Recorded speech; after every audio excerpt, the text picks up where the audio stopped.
Good morning, everybody, and we hope that you're doing awesomely well. This morning is the 12th of May. Gradually, it seems the days keep on going faster and faster. I want to welcome all of you to Newsflash. This is the Newsflash segment. I want to say thank you to Sheila for bringing us the stories in the news. I want you to be very interactive with us on our social media platforms as usual. On Facebook, it is Joy Prime TV, and our WhatsApp number is 055-157-5757. My name is Esiedua Akomia. Newsflash segment is proudly brought to you by Franco Trading Enterprise. And so if you look at whatever electronic gadget that you're looking for, they have got you covered. Whatever brand at all that it is it CCTV cameras, is it refrigerators, televisions, mobile phones of all brands, they've got you covered on that. Now, from the comfort of your homes, you can download the app onto your phone. It's on iOS, it's on Android. It is Franco Trading app. You have it on your phone, and any time at all that you need any electronic gadgets, you can place your order and they will deliver at your doorstep. You can also visit them on their website at www.francotrading.com.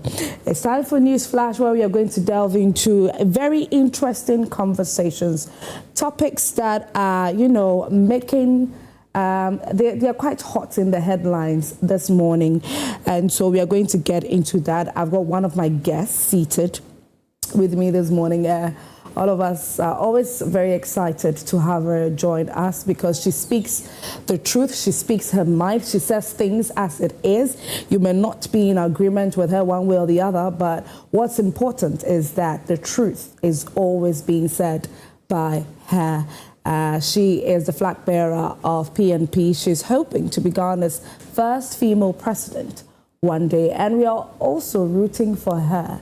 All of us here on Joy Prime are really rallying behind her, and we are rooting for her that she ends up becoming Ghana's first female president. She's in the person of Janet Asana Nabla. Good morning. You look good as usual. Thank you so much. How are you? Oh, I'm fine. Nice. You are looking splendid. Thank you. Thank you very much. Today we are going to have very interesting conversations. Even one of the topics is on the front page of the Daily Graphic. Legal education procurement for reforms begin. We are going to get into that.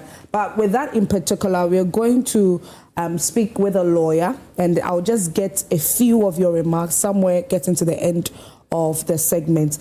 But we are going to talk about the value for money office law, which is to curb inflated government contracts. Yes. So yesterday it was signed into a bill. His Excellency John Dramani Mahama has signed it. He has assented to it. So we are going to get into that. There's a slight change in the Ghana cedi against the dollar as well. So we are going to delve into these conversations during the Newsflash segment. But before we get into that, I need to read my newspapers, what the newspapers are reporting this morning. So let's start off with the Daily Graphic. Daily Graphic, on the front page, we've got legal education procurement reforms begin. That is the banner headline. We also have WASI SC starts tomorrow with oral English. Okay. And then we've got, as global fund wanes, Ghana to fully finance vaccines, critical medicines, and this is from the finance minister. We also have Heath Goldfields clears workers arrears at Bogoso Prestia mine. Let's see if you have, we have some stories in the back page. We've got existing Accra-Kumasi highway is priority as new expressway. And then our Greek minister inaugurates 25 solar-powered irrigation facilities in 3 regions. And that's it for the Daily Graphic. Let's move on to the next newspaper. Business. Okay, so Graphic Business. Graphic Business is the next one. We've got banks sees PBC tracks over 257 million Ghana cedi debt as rescue effort stalls. That's the banner headline. We also have interpretation of laws, a gangster paradise of executive abuse. We've got banks face pressure to reprise. How sports is becoming Ghana's influential business to the Minister of Sports to speak on that. Yesterday, you had a very interesting conversation with the administrator for the Ghana Sports fund, and he has said very interesting things in relation to that. One of the profound statements he made in my conversation with him was the fact that the amount of money that they are hoping to push or to support the Black Stars at the World Cup has not yet been met. Yes. And we are already I think about 30 days or 29 days for us to go to the World Cup. And so what are we going to do about it? So we are calling all and sundry to come on board to contribute to the Ghana Sports Fund so we can have enough, monies to support the Black Stars. But he also said that the system or the establishment that is collating monies for the Black Stars for the World Cup is different from the Ghana Sports Fund. So let's be clear on that. All right, so let's move on to the next newspaper. Economy Times is the next newspaper. On the front page, we have Ghana's cocoa sector overhaul gains traction amid looming market volatility. We also have credit-rated debt securities to debut on Ghana's capital market soon. We have Ghana's energy fund post historic 31 million Ghana cedis surplus. And that's it for Economy Times. Moving on to the next newspaper, and that's the final newspaper for this morning, The Insight. The Insight. On the front page, we have Mali condemns guilty silence of Western state sponsors in terror attacks. We have Roads Minister warns contractors. Then Trump imposes new sanctions against Cuba and threatens war. America is getting interesting day by day. All right, moving on. Akua Queen Mother rejects Justice Sophia Akufo's installment as Imrahene.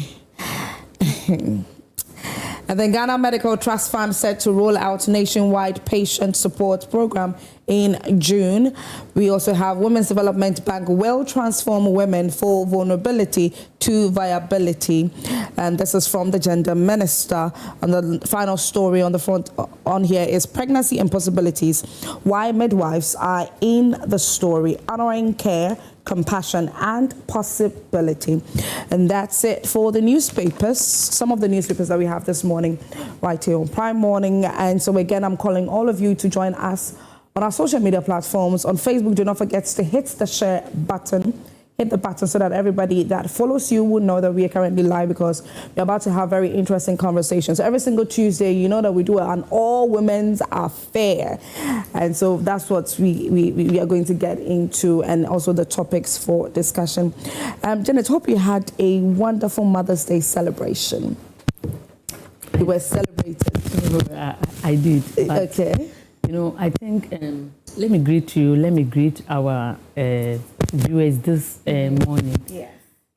That was on Friday. There was an encounter that I had at Adom, your sister station, okay, where a woman whose 14-year-old child was given to their father at the age of 10 years. Right. So between the ages of 10 to 14 years, yeah, the child was sexually abused. She caused 2 abortions, and now she had the father infected her with HIV, and she's now on antiretroviral drugs. The woman herself was at the studio, and they were sending her to the gender ministry because she tried talking to the police, and because the man was a police officer, the police were not helping. So as we celebrated Mother's Day, truth is that I wasn't that happy, because I was thinking about our future mothers, because these are future mothers who are being abused day in and day out. And this issue that I'm talking to you about is not one, it's not two. I have had an encounter where a child told me that my dad has been holding my breast and my blessing. And when I called the dad, she even reported to the school, and the school also contacted me. The dad tried to lie, but at the end of the day, he accepted that he did it. So, in fact, it is not one, it's not two. I know so many things. I know so many. So, as we celebrated Mother's Day, even we are still celebrating Mother's Day, because May is a month for mothers. So, I'm just telling our viewers that we are having a canker in our midst, and that is even parents who are supposed to protect their children being the abusers of these children, especially fathers and stepfathers, are now doing that. So So I'm advising all women, when you marry and you give birth to a girl child and you want to divorce, send the child away. Yeah. Under no condition should you give your child to your husband who is not married. Don't give that child that he should go and be helping and preparing food. Don't do that. Because majority of these cases we are recording are coming out from mothers who left their husbands and the man took the child and did not marry. So he ends up turning the child as a wife. How pathetic. How pathetic your own child. It's really sad that we still have to be going through cases like this.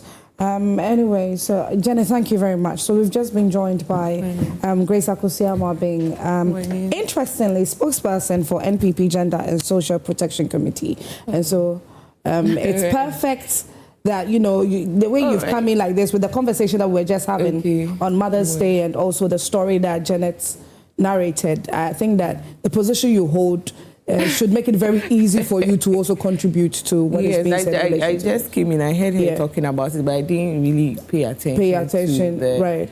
We're talking about Mother's Day and then how she celebrated Mother's Day, and she was telling me that on Friday she was on our sister station Adam, where a mother who is divorced had a child at 10 years and was given to the father. So between the ages of 10 to 14 years, the child was living with her father, but was being sexually abused by him. Had two abortions, and the father has infected her. Yes, with HIV. At 10. 10 years. 10 years till she was 14 years, and her father has also affected her with HIV, and she's currently on antiretroviral, medications. At the age of 10. 14 now. 14, okay, so she was 10 when she started. So from 10 to 14, she caused 2 abortions. Yeah.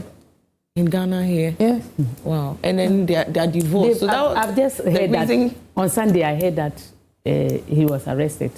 It's because it was now in the media, and I also issued a statement. A statement, okay. Yes, and in my statement I stated it. Right. How they were trying to, and then he was arrested. Great. And then first of all, good morning to all of you. Yes, good morning. And happy Mother's Day to everyone. It was a Sunday, so we didn't get to celebrate. But today, as she was saying, it's the month. May is a month for mothers, so we will take the whole month and celebrate each other. Yeah.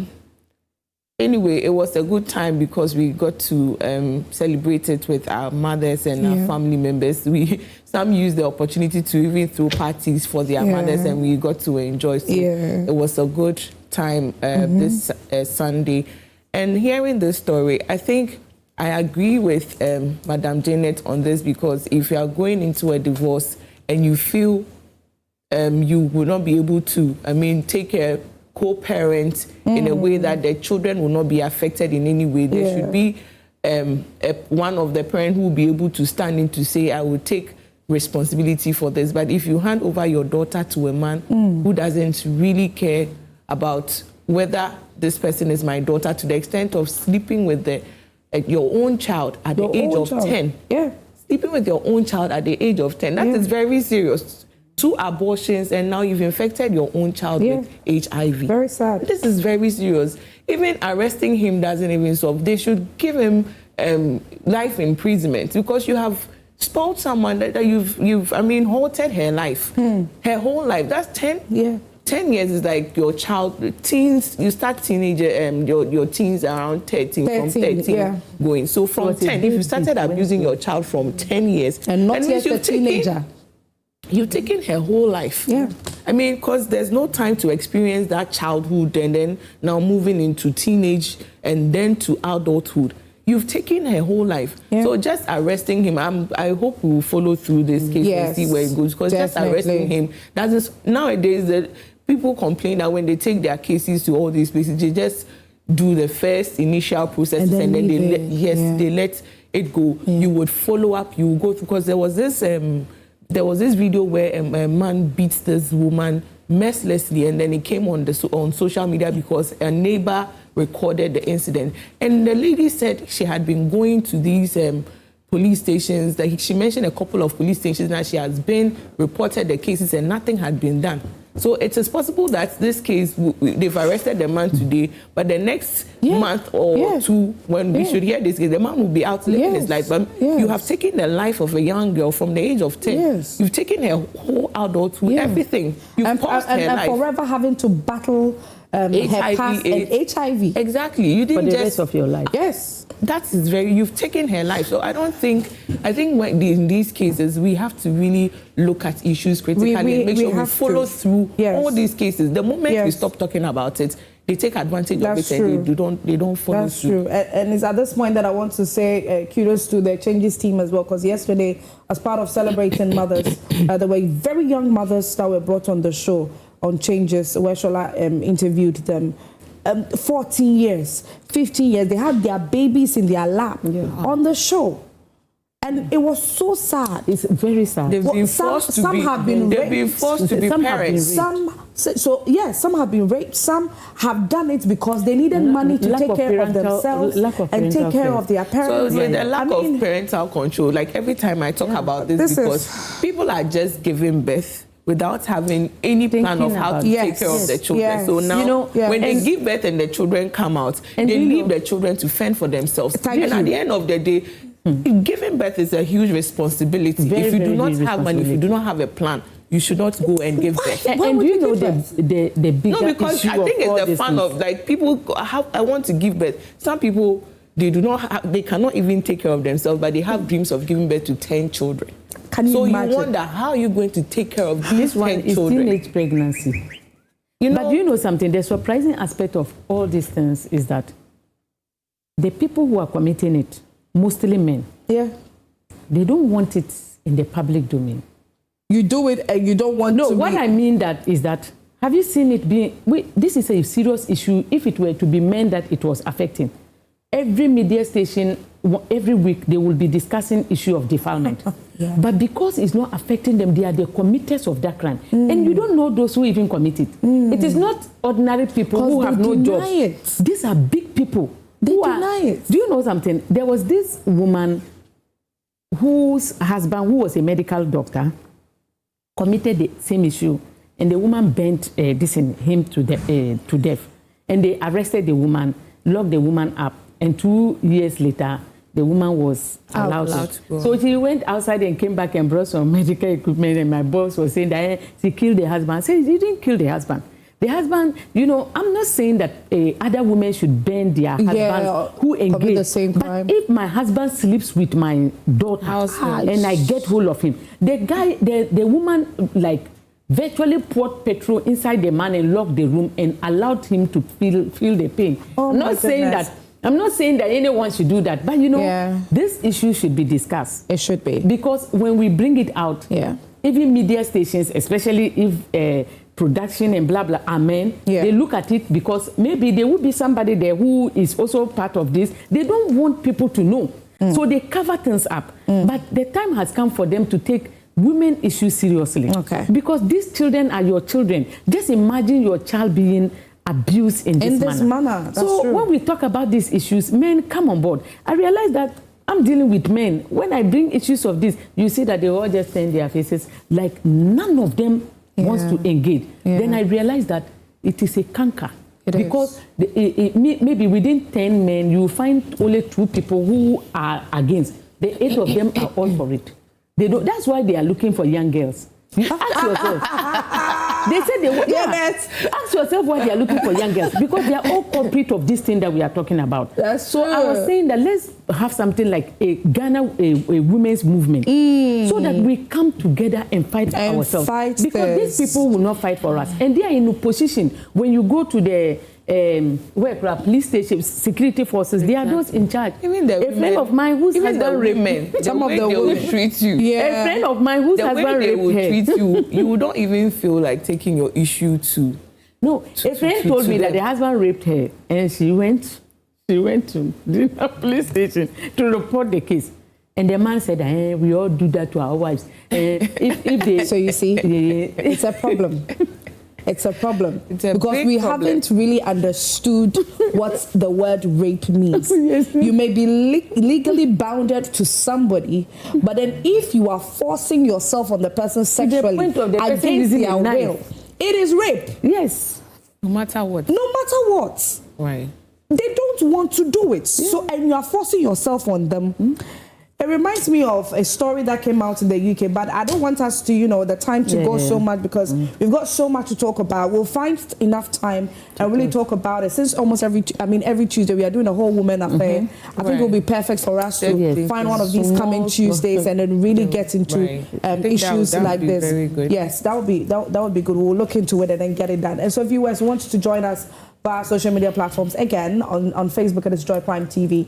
And our WhatsApp number is 055-157-5757. But on Facebook, do not forget that you have to hit the share button. Now, let's get into our very first topic for discussion. Now, President has signed value for money office bill into law to curb inflated government contracts. And so they're saying that this is to strengthen accountability in public spending. And one of the things that we know that this current government has said, they have reiterated, over time, is to cut down on public spending. And so President has assented to the bill.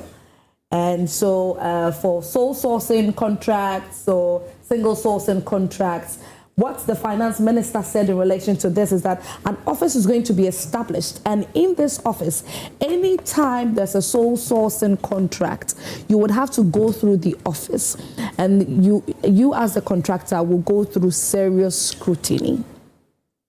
That's what the finance minister has said. There's some other things in relation to this particular bill. So what do you think about it? Is this an exciting thing for you?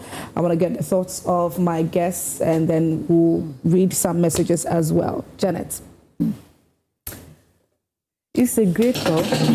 Coming up with policy directions to help in curbing corruption and inflated contracts is something that we should all welcome. And I think it is a good call. Yeah. It's just that we already have institutions of that nature. We have the Special Prosecutor's Office, we have IOCO, we have the Auditor General Department, we have Parliament Oversight something department. All these institutions are created to make sure that things of this nature doesn't happen in our country. So the problem here is not about laws being created. It is about we enforcing those laws or implementing them. You see, we keep on I think with this in particular, what they're saying is that the office will be created.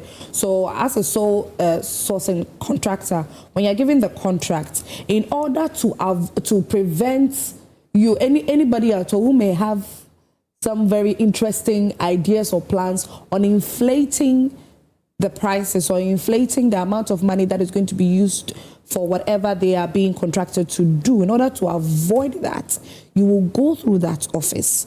Okay. So it is prevented. You see, so at the end of the day, if we create an office of this nature, and that office connive with those who are coming for sole sourcing and other contracts, and then to do what we were trying to prevent, is there anywhere in that law that they have created that those people can be penalized, punished, and all their properties will be seized away from them, particular jail sentence that can be. So we want all these things being included in that office that the president is creating. Okay. Because if you create it and the person that you are creating it for decide to collaborate with the people that you are asking to go there to bid, and at the end of the day you say it costs 90 jobs, is the same thing being circled around, then there is nothing. So the president should also make sure that they come up with rules and regulations that if we have left office and a different political party comes in and realize that that office that was created, the person that we kept there used that office to do this and did not follow the rules and procedural methods that were put in place, all the person's property should be seized, and then the person may be sentenced to jail by this number of years. When we do that would rather deter. You believe that would rather deter? You won't even get anyone in Ghana to man that office, except people who actually want to help this country. Okay. Because I'm saying this, coming back to what the president did. The president came up with a code of conduct law. Mm-hmm. That was a law that he brought in place to be able to help us in things that we do. His own people have flouted the law up and down, mm-hmm. and have not done anything about it. They have lied. They did not apologize to us for lying. I mean, like the Bank of Ghana governor, we talk about his own office, Felix Ofosu-Kwakye. We talk about so many people in his own appointees, things they have done against the code of conduct, but they have not said anything. Yeah. They have not come out to apologize. The president also is pushing for a law for that sex for jobs to be banned or something. But when you look at this, it's a very good initiative. Mm. But you've appointed people who had problems that women had problems with. Please, one professor who was caught in a sex for scandal, something grace, you have given the person appointment. Another person that one 19-year-old girl had a problem with because the person said she was raped, you gave the person ambassadorial position. Then you come up with this initiative. How do you expect we women to think that you are doing the right thing and that you actually mean this thing? Okay. When you are fighting against a particular agenda, mm-hmm. let us see that you yourself, you don't condone to those things. But since they are with you now, working with you, and you are telling us that you want to fight for such a thing, we know that you are not, you think that laws are, and you know something, all these laws, they create them in May. I don't know. All the laws, the code of conduct, something, it was in May. We talk about the whatever, everything, he puts it in May. So at the end of the day, I don't know whether maybe you kept a routine down that in May, let's create a policy. So today we are in May, you are creating another policy or another law, which is a good thing. But I hope you will not use it to do a retrogression, to go and listen, punish your opponents instead of checking to make sure that you have done the right thing. Because if you actually wanted to fight corruption, the first thing you should have done was the people you gave nolli prosequi to. Majority of them inflated contracts. They did so many things. You should have punished them. You should have used them as a deterrent for us to see that you actually love this country and that you are on course to be able to disassociate yourself from such things over the inflated contracts. Mm-hmm. But you gave them a nolli prosequi. And now you are coming to fight what? So all what I'm saying is that this office has been created. They think that they should just be creating things. Because the ones you have created, we've seen that they don't even have any impact. You just go about creating policies. And they have no, you don't even check through to make sure that those policies are implemented, they are working correctly, like the code of conduct. And then we are talking about this sex for jobs, this thing you are talking about, whilst you are hiding some of them in your appointment, department. So to this one, to me, I think it's a very good idea, very, very, very great idea. Okay. If only it will be used for the intended purpose. But believe you me, this is not going to, they are just looking for another means to transfer those people who have been inflating the contracts to that department. Okay. But one day they will say that we created this department. Right. But the problem of Ghana is not about departments. Mm. It's about we looking at the right thing, doing the right thing. It's not about creating the, but kudos to the creation of the department. Okay. Let him bring more rules into it that people will even be scared to take that office. Okay. All right. So we are still here. We are discussing, very interesting topics, and I hope that you are sending in your messages. So I want to go to Akosua. So Akosua, one of the things that the Minister of Finance did say is that the value for money assessment, it used to be handled by the legal division at the Ministry of Finance. Right. But this is what he stated, that it lacked the specialized expertise required for such evaluations.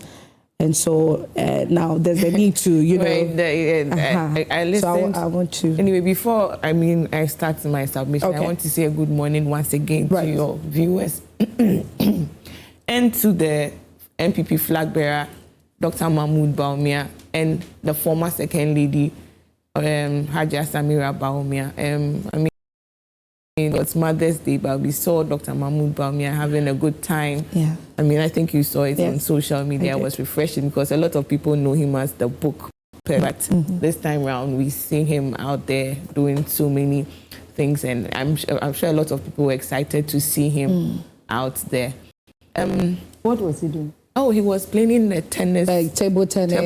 Being I think active, I watched it like 5 times. Yeah. And I think they said, I don't know, I just saw he used to play when he was in the secondary school. Okay. Yes, he used to play the tennis ball in the secondary school, in the school team. Right. So it was amazing to see, I mean, something different like that on the media. And something I'm sure we're not used to about him. A lot of people enjoyed the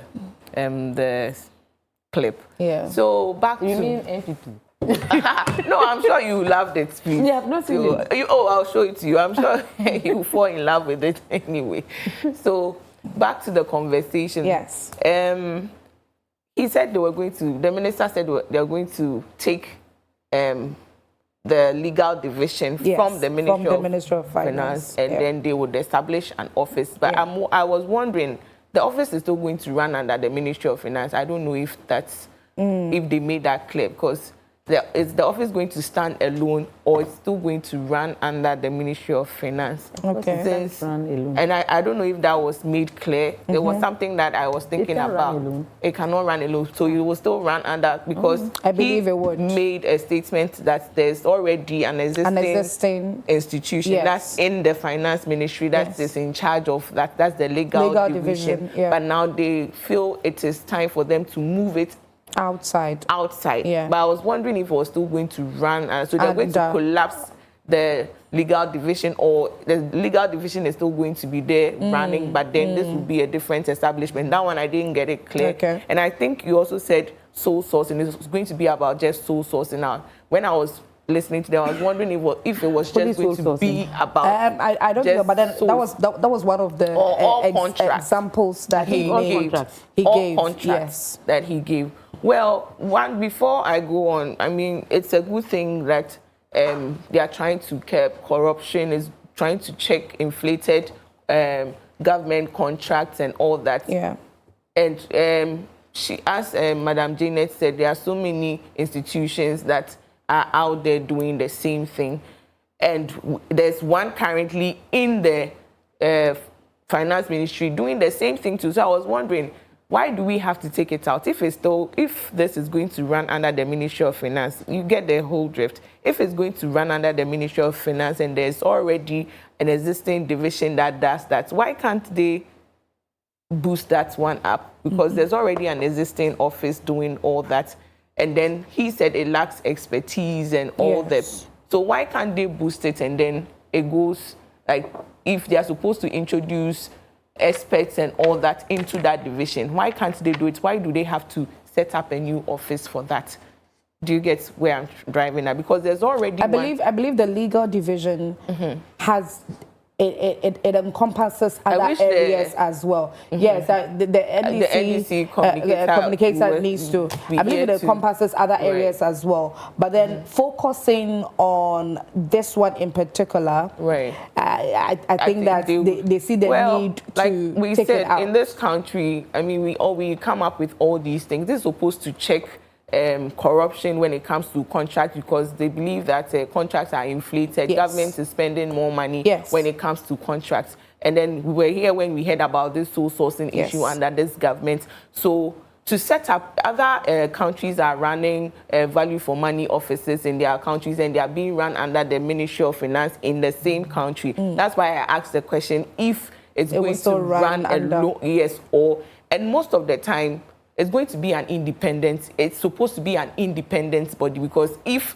the same government, so let's say when we had an issue with when the issue of sole sourcing came up, and then we had this agency trying to check all these things, and the same contract that Ghanaians are complaining about they are going to run through the same sole sourcing. The people, through the same office. But at the end of the day, we have to ask ourselves these questions. If we are going to set up this value for money office, who is going to appoint the leadership? Because I remember in his speech, he said they're going to give 6 months to set up the leadership and all that. So that by January 2027, it kickstarts. Yeah. To me, as a lame person sitting as a normal Ghanaian, I'm asking myself, who is going to appoint the leadership? That's one. If it's going to run as an independent office, there are questions that we need to ask, because if it's still going to be leaders are going to be appointed by the same government, by the president, then at the end of the day, are we going to achieve, or are we going to get the results that we seek to get? Because if this, from the beginning, we are having issues with sole sourcing in this country. And then we are going to set up an office that's going to take care of all these contracts. And then this office, we are going to have a leader in the same party appointing leaders. Then I'm asking myself, is this going to run as an independent institution? Yeah, because they said that it's going to constitute, so they're going to appoint its leadership. Right. It's going to constitute technical team. Exactly. To oversee the implementation of the law. So then you ask yourself, because we want this particular office to check contracts, government contracts, information, everything. We want them to check all these things. And then you ask yourself, who are the people going to it's a good thing, but it's going to be effective only if they allow the institution to run as an independent office. Body. Okay. But if they appoint, let me just ask, I wrote some questions down. How is the leadership going to be appointed? Who is going to appoint the leadership? 2, would reports be, whether the reports will be public? The reports that they give, if there's a contract that is going through, they are going to issue the certificates to all these people. Are the reports going to be public? Number 3, is the government going to respect their findings? If they found something, or if they've done their research, or they've given a company a contract, or they blow an alarm, a whistle that, oh, this person we are not supposed, because they are supposed to identify whether this contract has been inflated or not. That's one of the duties of the value of the office for money, value for money office, right? So if they are able to identify that this contract has a problem, will the government respect their findings? These are the questions that we have to ask ourselves if they are going to run effectively as an independent body. These are the 3 questions that we should ask ourselves. But if this is not going to be done, then I think we'll have a problem, because in this country we have the issue of every time government setting up agencies, offices, and at the end of the day, they do not serve their purposes. For me, if the leadership is going to be appointed by the presidency, at the end of the day, whatever they set out to achieve will not be achieved. Okay. Because the same government that people are having issues with are going to run this office. And what if they are compromised? What if the leadership is, the people that they appoint or put there are not going to serve their purpose, or they are going to run under the ministry or the minister or the president? Okay. They will take advice, or they will take directions from the president or the minister of finance. So at the end of the day, this is a good thing, but as to how it is set up, as to how the leadership is selected, as to how, if their findings will be respected, and also if they would make their reports public for everybody to know what is going on, then I believe we are in the right direction. But if none of this is going to be done, I think it's just one of these things when they set it up and then they themselves will control whatever is happening over there. If they are going to control it, then it is zero work done. But do you? And I so wish the NDC communications exactly team because you'll be able to explain this very well. You speaking about independent body, right? What I'm asking myself at the moment is that we have an existing body that is supposed to be independent. That is supposed to be independent. Those people, that's the legal division. Not necessarily. The department that was there is independent. It's not political. Legal division and the Ministry of Finance. To me, I have seen that at at times when they do these things, they think that they can just they can just do things and just walk away. Because to me, I think there is a problem. Okay. They are trying to hide something. To hide it, they are looking for people they can appoint. Okay. If they appoint these people, they can now inflate figures, and the people cannot be able to come out to see things. You see the big push. The big push information came out. So they are suspecting that they are, at the end of the day, someone might have been giving the information out. Do you understand what I'm saying? Okay. Because this is a department that is under the Ministry of Finance. It is not an MPP or NDC. This is not an MPP or NDC group of people. These are Ghanaians who were put in place to independently work for this country. And anytime the government comes in to do something, right, it becomes political. So when they came in and realized that there is a department under the Ministry of Finance that is not an NDC, an NDC body. So whenever they give things out, they don't know whether these people, they are PMP members, MPP, they are part, blah, blah, blah. So information, of course, will go out. If the right thing is not done, they decided that they are coming in with this thing that they said they are coming to form. Okay. Look, let's be very careful. Let's be very careful. I have said it and I'm saying it again. Ghana is for God. It is not for human beings. So when you come in and you have a good intention and you want to do it, we all pray that God should give you more ability to be able to execute it. But when you sit in your room and your main aim is to siphon from the people of Ghana, and you come up with plans that can be able to help you to put your party members in who can help you to cover up. May the God that we serve, even when you hide under to do the thing, may he bring it to light so that the entire country will see. Because this Atufosin and his the law that he's trying to create and blah, blah, blah, to me, I can smell something even more than that. There is a problem. Because to me, he should have left it with the legal department and strengthen them, boost them, tell them that this is the way I want you to do things. And they would have done it better than the NDC people he's trying to appoint. Because how is he going to get them? Are they going to be appointed by the by the public commission, or who is going to appoint? He at 214 is going to appoint NDC members to come and continue with their NDC business they've been doing. So to me, this one, I think the Ghanaians. But anyway, at this point, yes, but I wish we would get a better explanation because we are all trying to. Maybe we are saying something that isn't the. That's what it is. Exactly. So since we have a rep here, maybe. And I'm excited that at this point, so, we've got an NDC communications team member here. Help us with this. She's Betsy Mensah. She's also the technical advisor, Minister of Sports and Recreation. I know that you might have had some of the submissions on your way here, but good morning to you first of all, and I hope you're doing well. Good morning, our beautiful Asiedua. This is the first time meeting you. Good to see you. Yes, good to see you too. And good morning to my beautiful panelists. Yes. I've heard bits and pieces of the contributions made by our beautiful women here, and I think they have made some attempt of trying to explain, or better still, justify whether this very important initiative is a good thing or not. Let me first and foremost say a very big thank you to His Excellency John Dramani Mahama and his Minister for Finance, our very own Atufosin Honorable. Thank you very much. Asiedua, over the years, as a country, we have complained of infrastructure deficits. We have complained of a number of issues in terms of our development agenda. But most often, when we hear people complain, the obvious response has been that either government is not able to mobilize enough resources, or again, there is a lot of wastage in the system.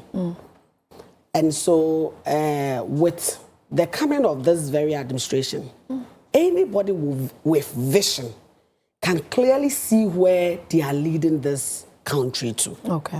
And personally, I am proud to be part of this government, and I'm proud to be alive to witness the progress that Ghana is gaining. Right from a system where the government's focus is on stabilizing our economy. The focus is also to see how they can rope in enough revenue so they can tackle issues of infrastructure deficits. Now, it leads us to the obvious question, such as the waste in the system. Not too long ago, again, under the Ministry of Finance through GRA, they implemented an AI system that is supposed to check revenue at our port. Fantastic. So far, the returns that government is making from our ports has been very, amazing. And then just yesterday, we're here when an act, in fact, a bill went to Parliament. It has been passed into an act known as the value for money office. Yeah. Indeed, I took my time to listen to the minister, and I realized that, look, this is the best thing that could happen to us as a country. Okay. If you have ever served within the public service, clearly you understand where these people are coming from. Okay.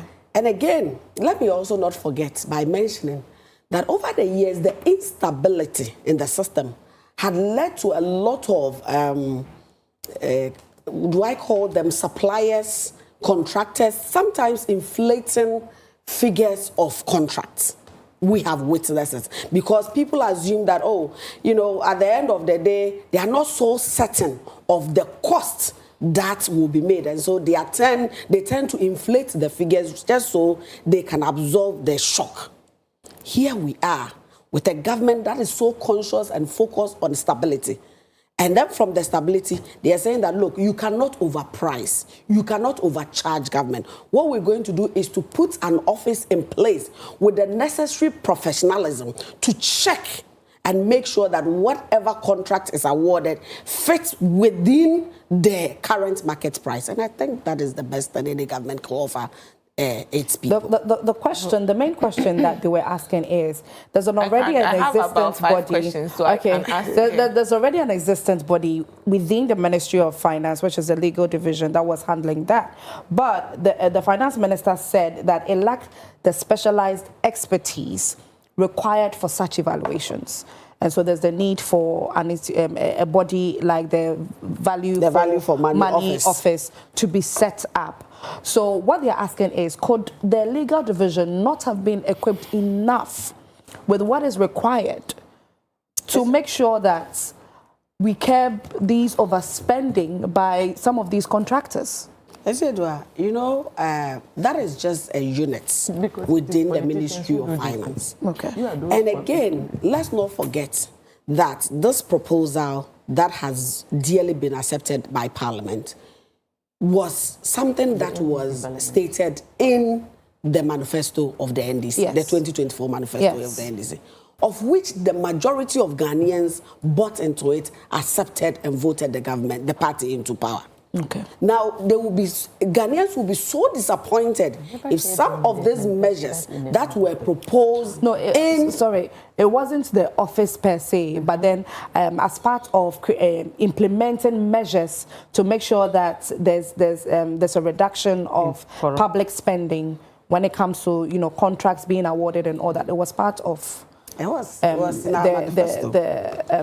that they will bring their own thing. Okay. No, yes, that wasn't said. The specifics were not made. That's okay. And so I get the understanding. So it was not like made specific in there. I think that you should let me finish my point, and then our beautiful ladies can come in with whatever. Because of course, with me, sitting at where I sit and with my experience within the public service, I feel that this is a very great initiative. Yeah. Again, we wouldn't want to disappoint the people of Ghana, especially when they have raised so much concern in terms of the waste, the overpricing, and what have you.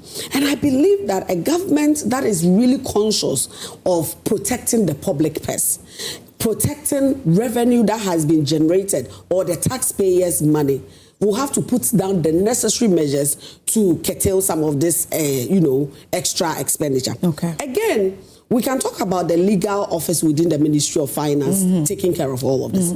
But we are already aware of this office, and yet we have never lost sight of the fact that this inconsistencies or this overpricing, this contracts, overpricing has been going on over the years. Okay. And so any government that is in place feels that, look, there is a need, there are certain measures that I want to put in place to ensure that this overspending is curtailed. Okay. I think that there's nothing wrong with it. it. What I am expecting all of us at this table to start thinking or deliberating over is whether it's going to work. And then to continue to monitor and be on government to ensure that whatever they have promised us comes to pass. Would it be operating as an independent body? Well, still under the Ministry of Finance? Well, it will be under the Ministry of Finance from what I have read. Right. Again, not too long ago, just about 2 months ago, I think the Deputy Minister for Finance was in Parliament, I think when he was doing his debate, and he threw light on some, invoices that were being repeated, that were coming back for payment. Yeah. There were some overpricing to the tune of about 8 billion Ghana cedis, of which the Ministry of Finance declined to make payment.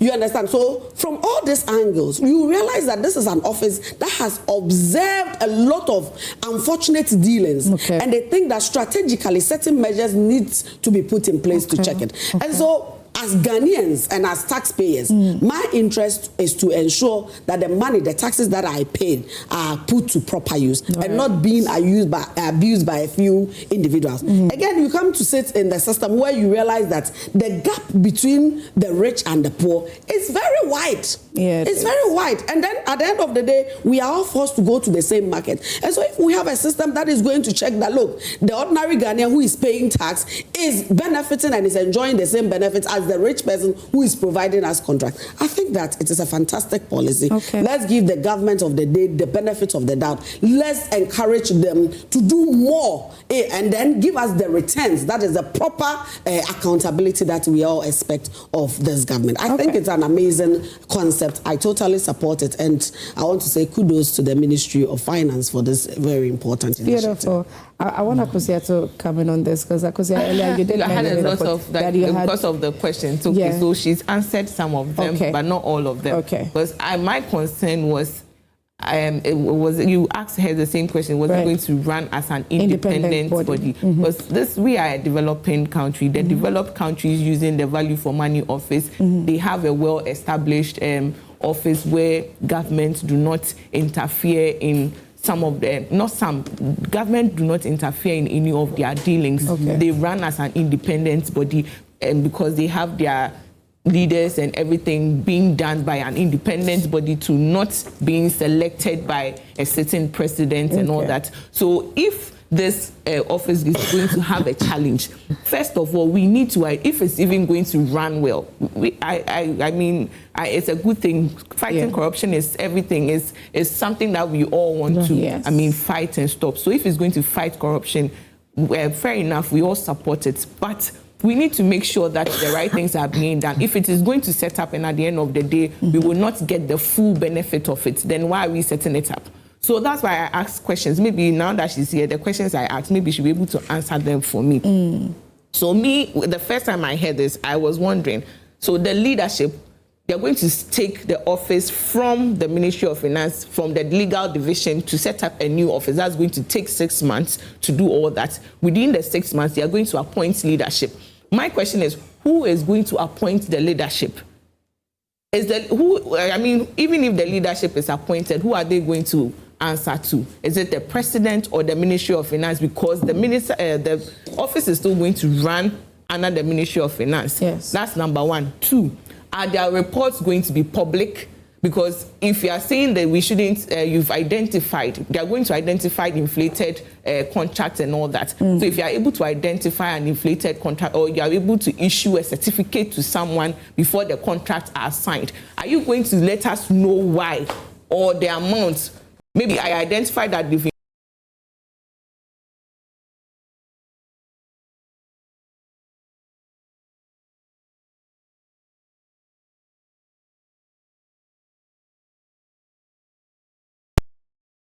Number three, is the government going to respect their findings? So apart from issuing certificates, I heard from the finance minister that they are going to also identify like contract that has issues, yes. right? So if they bring out their findings, is the government going to respect their findings at the end of the day? And also, what capacity, what authority do they have to block contracts? Because they are not the ones that are awarding the contracts. They are only issuing certificates for the contract to go. So if they notice that a contract has been signed in a wrong way or has been given to a wrong person, do they have the authority to block the contract? These are the few questions that I want to ask. If we are not going, because the Western people that we are trying to copy, they have a certain structure in place. If it is not going to flow under this, and we have this, the leadership is going to be appointed by the president, then we are running a cost 90 job. Because most of the things, the contracts that are even being awarded now, that we are saying are being inflated, who is in power? Who is giving them those contracts? So if the same people are going to run the office that is going to be established in the next 6 months, then what are we doing? It's cost 90. And also the question that you asked, that we already have a legal division that's already handling this. When Madam Janet was talking, she said, why don't we empower them? The same, because it's going to, I do not get it, because it's going to run under the same office. So why don't you empower the legal division that's already handling this? Because the only reason that they gave is that they do not have the technical know-how to do this. That is the only reason why they are moving it from the legal division to set up a whole office. And setting up a whole office is another business, because then you set up a whole office, you are going to employ people, you are going to have, I don't know whether there's going to be a CEO or somebody in charge of that. That's another setup altogether. So why won't you empower the existing institution or office that is already handling this to make sure they are better to do what you say they are not doing? So these are some of the questions that will come up to see, because when something comes up, we need to ask questions. We need to understand what we want to achieve, and if indeed we are going to be able to achieve some of these things. Because if these questions are not answered, then for me, as an ordinary Ghanaian sitting here, I believe it's going to be the same norm. Every day we set up offices and then nothing is being done. So I wish these questions will be answered. How is the office going to be run? If we know the structure or how the office will be run, then we know that, oh, this is something that we should be applauding. This is something that is going to work. But if it's just going to be the old system where our own people, the people who are already, people have issues with regarding sole sourcing and all that, are going to be the ones making the appointments, then it's going to be cost 90, if you should ask me. Okay. So I think this thing just came up yesterday. Let's see. Because they're hoping to start in January. Exactly. So let's pay attention to the setup. Because the setup is everything. The setup is going to tell us whether this particular value of money office they are going to put together would work or not. Okay. Let me just help my sister out. Okay, please go ahead. In fact, I really appreciate the fact that she has accepted the government's efforts at we don't want to fight corruption. Yes, that one. Yes, and I also appreciate that about it. She's willing to give the government time to really see if some of this initiative fantastic, and that is what we should all be looking out for as a people. Now, what I see in all of this is, as she already stated, the legal unit, as the name defines it, is a legal unit. Right. They do not have the necessary expertise to look into procurement issues. This very office, for my understanding, is going to have the necessary expertise, quantity surveyors, procurement experts, and what have you, that can clearly, especially on issues of single source and things like that. I think that these are issues that generally Ghanaians have been very concerned. And so if today the government of the day thinks that it is prudent to have a value for money office that is going to check the details of some of this contract, I think it's the right way to go. So is this a move to help the legal division properly operate in the way they are supposed to operate under the ministry? Because handling looking into sole sourcing contracts, trying to look into all the, because earlier in your submission, you did say that there were some issues that came up from the legal division. So obviously there were challenges, there were problems. As you do, like I said, the legal department has to do with legal issues, contracts, conditions, terms of reference, what have you. Whilst this office, the focus of it is to look at the value for money.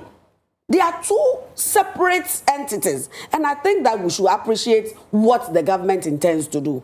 They are absolutely two separate entities. The legal office, as its name qualifies it, is to look at the contract, the contractual agreement, and the details of the business. Whilst the value for money office is going to ensure that, look, in terms of cost, it actually meets the current market price. And that nobody is unnecessarily inflating figures that is going to cause unnecessary financial loss to the state and by so doing the ordinary taxpayer. I feel that, look, like she had already said, this is a good way to go. Let's monitor it. Let's continue to criticize it when we feel that they are not doing the right thing. Let's project it and hope to get the right result. At the end of the day, government needs to raise revenue. I hope you understand. At the end of the day, government needs to make sure that the revenue mobilized, the taxpayers' money is actually put to good use to the benefit of the ordinary Ghanaian. You know something? I said,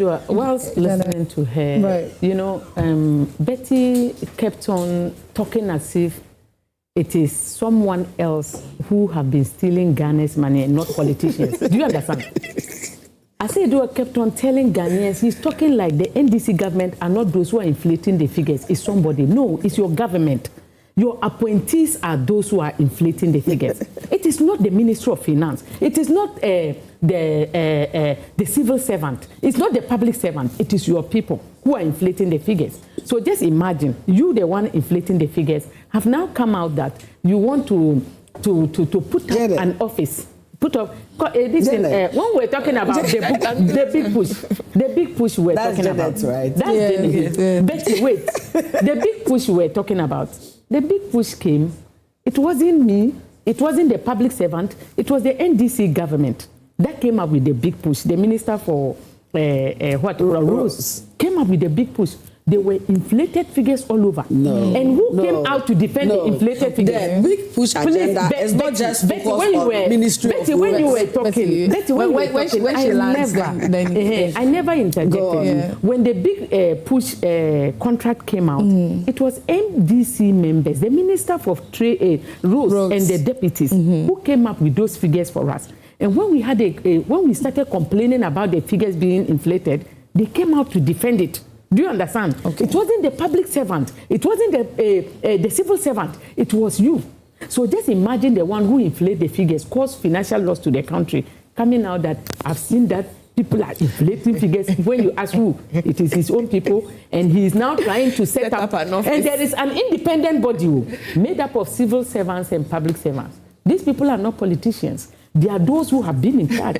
He said that, no, these people, I don't trust them. I the one who is inflating the figures. I want to now set up an office and make sure that these figures are this. I'm trying to curb corruption. But when you check through the corruption books, it is their own people they caught for the corruption. It wasn't a public servant. It wasn't this. I just want Betty to know that whatever the Minister for Finance is doing, we are not having any problem with it. Okay. We are asking that after you have set up this agency, who are you going to pick to be in charge? Is it going to be a professional or an NDC person? Is the NDC person professional? Do you understand? Who is going to pick them? Not appointing. So who is appointing? Okay. And who is he appointing? Is he appointing people he think that they are somehow party members and they are this and let me bring them together? Why don't you strengthen even that department? They didn't say legal this thing. They said there was already an existing department. I think what it means is that I think with that they want the legal division to focus on their legal stuff. No. That's what he's saying. It wasn't illegal. It wasn't a legal department. So if you're okay for Janet and Grace to speak at the same time and I can't come in. It was already. Listen, they did not say that it was a legal department. They said there was an existing department. Yeah. What it means is that there is a department that usually look for value for money. Do you get me? Okay. So whether those people are lawyers or they are not lawyers, we don't. They are lawyers. There was a body there. There's a body. Okay. So if you this in Atufosin is coming in and you want to strengthen them, all what you do is to bring in surveyors as part of them, and the surveyors they are part of the department. Okay. We have them all over. Okay. We just call the departmental heads. Please, I want one of send two people of your dissent to this department. I want them to do this for me. I want when a contract. You don't need to go to Parliament to execute a law. These laws that you have executed, a lot of them, and they are not helping Ghanaians. You are wasting our time and your time. Okay. Every day, so, policy. Yes, sincerely, yes, I believe that Ghana is not the first country to establish a value for money. Office. But they are usually independent. And let me finish. Like you rightly said, let me also finish. Yes, correct. And again, I have sat down to analyze, and I have come to the conclusion that the people in the developed world are no different from the people in Africa. Okay. It's just that they have systems in place that actually work. Yes. And so if we have a government that feels that, look, just like any other country, we can also have proper systems in place to make sure that things are working for us. I think we should not come here. Again, the people of Ghana are our employers. They are our employers. And at the end of the day, they are the people that we are serving. Listen, today, Ghanaians are happy with the work of the Minister for Finance. Whether you like it or not, irrespective of his political affiliation. We are aware of the stability. I'm not happy the exchange rate that is stable. We are aware of the single-digit inflation. And Ghanaians generally are happy. No. Now, after government, that is the President of the Republic, appointing such a competent personality to ensure that there is stability in the system. Nothing whatsoever stops us to look among us, to identify professionals, experts that we believe that can also help provide certain solutions to an identified problem. Okay. I am very happy that our lady said that, look, over the years we identified that, look, there were some problems with sole sourcing. The people have obviously come out to challenge the issue of overinflated prices and what have you. Yes, government is saying that I agree with you. This time around, I cannot do it alone. And you know, the way Janet is speaking, I doubt if Janet has ever had the opportunity to work in the public service. I have worked with Ministry of Trade. Okay. Yes. And if you have, the inconsistency, it is your where we are now, it's a very important platform. And so whatever we put out there, we have to be very careful. Very careful, especially the way the NDC talk. As a former member of parliament, even sometimes when you write or you apply for your invoices and other things to be released, the system itself will advise you that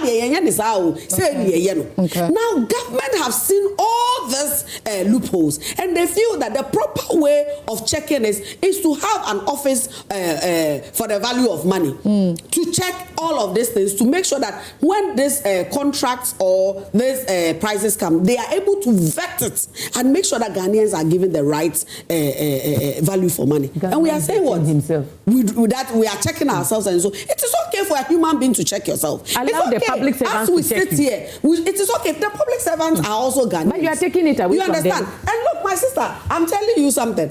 Grace will agree with me that in as much as we want to blame the politicians for everything, so Betty, you left me your friend. No, Ada, the wants of this country cannot be left at the doorsteps of the politician alone. And so when the politician comes out and says that, look, let's put systems in place to ensure that the right thing is done for all of us to be covered, I think it is just proper for us to support such an initiative. Look, Janet, let's give this office the benefit of the doubt. Let's give them the opportunity. Let's begin to see, look, we had a ministry that within a short period, in less than 2 years, they have been able to stabilize our economy. We have an office that has been able to identify that, look, people were just double paying invoices and that we need to streamline and check it. And out of all of this, now they come out to say that, look, there is a need for us to establish the value for money office to check some of these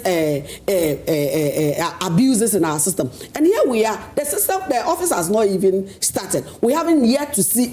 We haven't yet seen the gains, and we are here condemning it. I think that you can't condemn. You can't check yourself.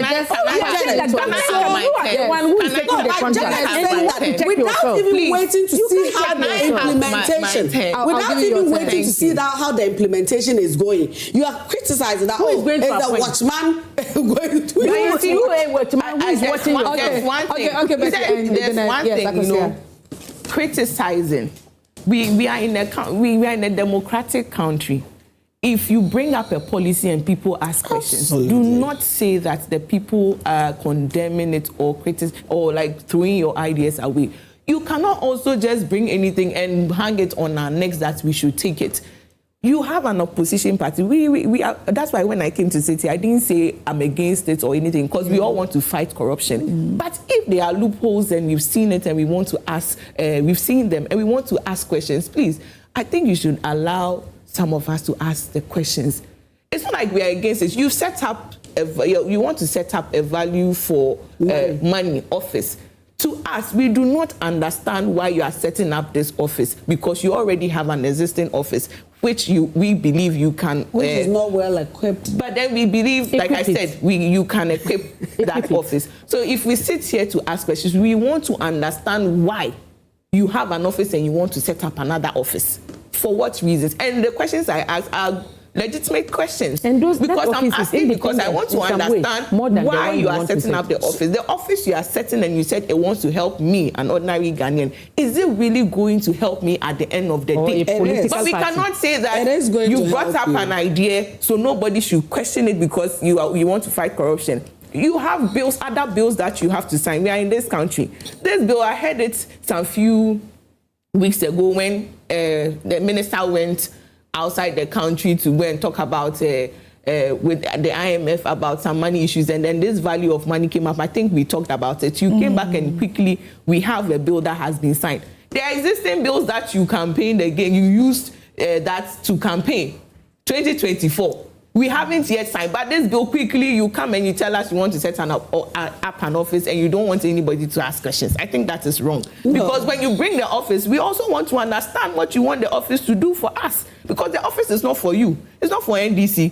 It is for the ordinary Ghanaian. So if you set up an office and then people are asking questions as to why you are setting this up, I think you should rather, let us understand, but not to say that we are criticizing or we want to throw it down because it is coming from you. We just want to have, we have questions and we want answers. So I think that when these things come up, they should just calm down and explain to us, but not to say that we want it not to work. No, who doesn't want to stop corruption in Ghana? My party wants to stop corruption too. So if you are bringing something that is going to stop, I would applaud it, but then I will ask questions as to if this is really going to help us, if it is really going to serve its purpose. Because at the end of the day, taxpayers' money is going to use to set up that office. People are going to be paid by the money that's going to be used to pay these people are still taxpayers' money.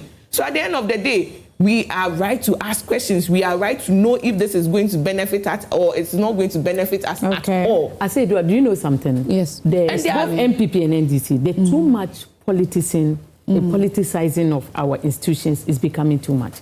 We don't have, anytime either MPP or NDC, they are in power, they come in, they do away with our existing public and civil servants who are there and have been trained all this year. They have the expertise, they are professionals. They do away with them and they bring in their mediocre people that cannot do the work to take to now manpower institutions just to help them to achieve their political aim. And that is why I have a problem. I have a very big problem when I see that political parties are trying to establish institutions instead of the existing ones that we have. Because the existing ones, to me, they are more professional. They've been there all these years. They've gained knowledge, and they have the professionalism to be able to execute the work.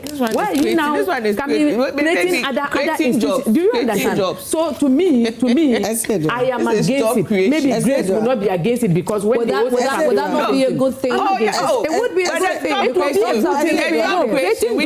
a good thing. We need it. Who are not impacting the society, creating jobs that the people are not producing anything, ends up causing problem for the country. We are not just creating jobs. If I don't have a use for you and I pick you because I just want you to come and also be siphoning from the government coffers, I'm causing financial loss to the government. Okay. And that is not what we do. We bring people who can be able to produce so that we will have productivity. Inflation comes about when you employ people that are not producing anything just so that you have a lot of people being employed. They were my party members. We shouldn't do that. If government was to be your business, will you have done that? Oh, so because it is government, Ghana, you don't care? If Ghana was to be your business, you will not do that. So to me, creating new offices is something I don't like, because I trust the civil servant and public servant to the NDC. That's the problem. It's amazing how this thing has been set up so fast. We have pending bills that we are hoping they will sign. I want Betty to come in, then I'll take final submissions on this so we can read, we can go, because we have one other more topics. Yes, we have other topics to go. I don't want to dispute anything that my sisters here have said, but then I just want to insist that we have had a system in place over the years. The question we all need to be asking ourselves is, are those systems really giving us the results that as citizens of this country we want? Are we getting the results? And I often tell people that if you keep on doing the same thing every day, don't expect a different outcome. The results will be the same. But if you want a change, an absolute progressive positive change, then you have to change the way you do your things. At this point in time, the ministry, the government of the day through the Ministry of Finance feels that it is prudent for us to have a value of money office that is going to check and make sure that, look, value in terms of the taxpayers' money, the value is appropriate. The projects are, benefit the ordinary Ghanaian. The ordinary taxpayers' money is put to proper use. And they have done a lot of consultation. They came up with this office that they feel that ideally is going to check and give Ghanaians some progress that we're looking for. Look, it is just all right for us to do some of these things, especially a government that has been in power in less than 1 year and is giving us so much positivity, is giving us so much progress. They feel that, look, another way of achieving a bigger success is to make sure that we cut down on our bloated cost of, of values and other things. I think that is the way to go. And so we are not against the civil servant. We are not against the public servant. All that we are saying is that if we are not happy with where we are, so far we are not happy, then let's allow ourselves to change the way we do our things and see whether the result or the outcome will be better than it was before. Okay, ladies and gentlemen. So we are still here and we are talking about a new office that is about to be set up, which is to assess value for money. So contracts that will be awarded and all that will be properly and deeply scrutinized. So all contractors or all contracts are going to go through scrutiny in this office before the completion of these contracts are awarded to them, before work can be commenced. And so we've heard the thoughts from NPP, NDC and PNP, and I want to read your thoughts as well. Some have sent in messages, so let's go on WhatsApp. And let's read some of the messages so we can continue. Okay, let me start with this one. So, NDC was happy with events in NPP a few months ago during our Flagbearership contest. Today is their turn and are beating about the bush. The worst is yet to come. A tsunami kind of controversy is going to erupt in this incompetent NDC party. They should stop referring to the successful NPP's elections and concentrate on their own internal rapture. Wiseman Mankesi. Okay, Wiseman. Let's move on. Good morning to you. The enactment of the Legal Education Reform Act, yes, we have to get into, we'll get into that briefly. Act marks a systemic shift in Ghana's legal pedagogy, effectively dismantling the long-standing monopoly held by the Ghana School of Law. This legislation transitions the sector toward a decentralized market-oriented model. The strategic implications are significant. Institutional diversification, which is by accrediting qualified universities to provide professional vocational training. The Act addresses the chronic supply-demand imbalance and eliminates the institutional backlog that has historically throttled the legal workforce. This reform represents a necessary evolution toward a more scalable and equitable legal framework. Aaron Babako Komisa, Dr. Biokoshi, thank you so much, Aaron, for this.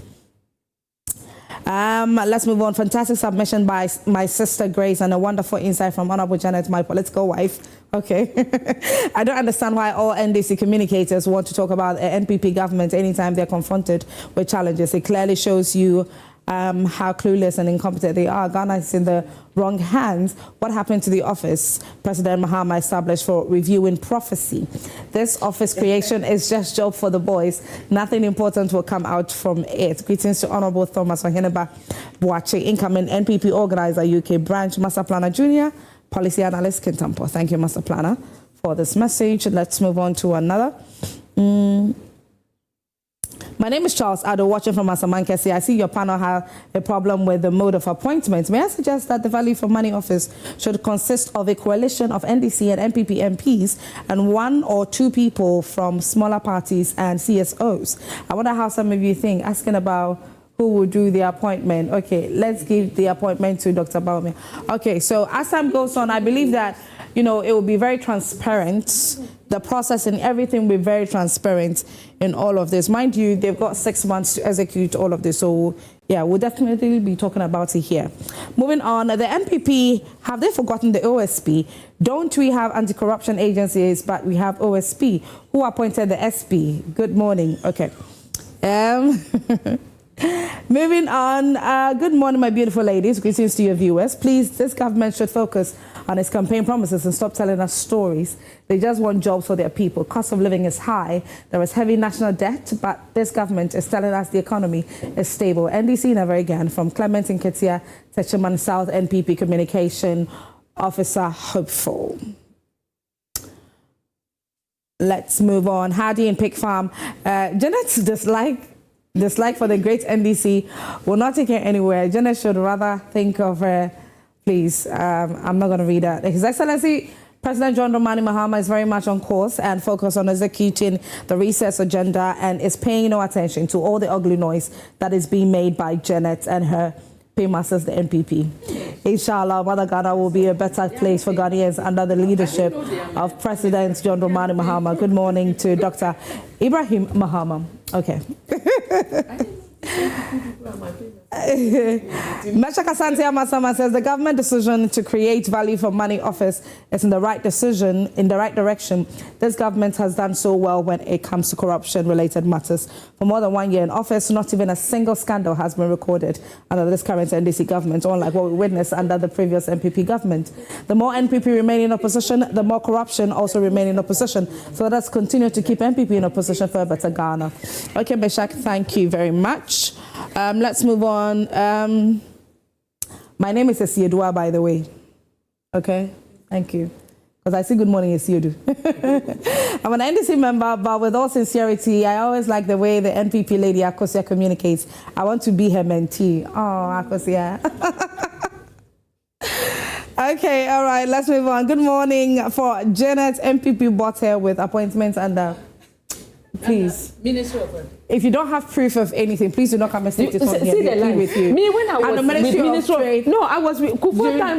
Me, I was there. Kufuor time that I was at the Ministry of Trade. And I was working I was working with the policy planning, monitoring and evaluation unit as government. This nothing to do with politics. Nothing, absolutely nothing. Look at lies. Okay, Janet talked of her own party on TV. It's always MPP did better and NDC is doing nothing. She's the only communicator who said her own questions and answer them every morning. Master Roman, Sola, Tunakalba. Okay, thank you for that. From Gasti Man Brekum, this office is just a waste of money and one of the settings of the NDC. What has the same government done about the big push sole sourcing, the Samigenfi losses, lost gold from the central bank, and the BOG losses? Janet is always confident and on point. Keep on, my lady. Okay. Moving on. Good morning to you and your viewers across the globe. My name is Abdul Basit from Nantongzo. Okay, good morning to you, Basit. Thank you for your message. Good morning, Esiedua. What happened to the President's Code of Conduct? The President appointees are misbehaving without the effective use of the Code of Conduct. Therefore, there is no need for the establishment of new office to tackle some of the teething challenges we have as a country. Indiscipline is the order of the day. This is from Abdullah Abdul Razak, Tamale South Constituency Secretary Aspirant, NPP. Hey, Betty, seems somebody is looking for you. Wow, Betty, where have you been all this time? Concept well explained. We should first accept that there is a problem and change for the better. This is from Jerry Koforidia. Hi, don't mind MPP with so many committees formed. Trust me, give them the power. Disappointment in government will be the order of the day for you and I. NDC government has shown the way. Okay, fish rating. Okay, fish rating agency with fewer numbers in government. Ghana has now moved from B- to proper B, which for 8 years the NPP failed to achieve. So Ghanaians snub the NPP. Papa Bisu, Spintex Accra. Okay, Sami Bwacha Samanka said the NDC propagandists persists reference to economic stability raises questions about their understanding of the daily struggles of ordinary Ghanaians. Have they been visiting markets lately? Is their concept of economic stability reflective of the reality on the ground? The proposed value for money office intended to tackle inflated government contracts appears to be another means of creating employment opportunities for party faithful. It is not concerning that their flagship policy has been stagnant. If they are serious about addressing the nation's challenges, they should focus on resolving the issues of affecting cocoa farmers, unpaid teachers and nurses, traders facing low patronage and high electricity bills, and the escalating rental costs. Ghanaians deserve more effective solutions, and 2028 may bring new hope. Regards to Dr. Baumia, the next president of Ghana, Samuel Osei Sarkodie, Abdullah Saleh, Hajia Safia Mohammed, and Atik Yakubu. Samiwachi, thank you so much for your message. Let's move on. Let's take some more. We've got so many messages coming in. Okay, let's read this one. Hi, good morning. NDC must know they are in power. And as a promissory, resetting agenda as a flagship program on their hands, they shouldn't refer to the past, and especially the Nado's government. NPP mustn't be a reference for their incompetence.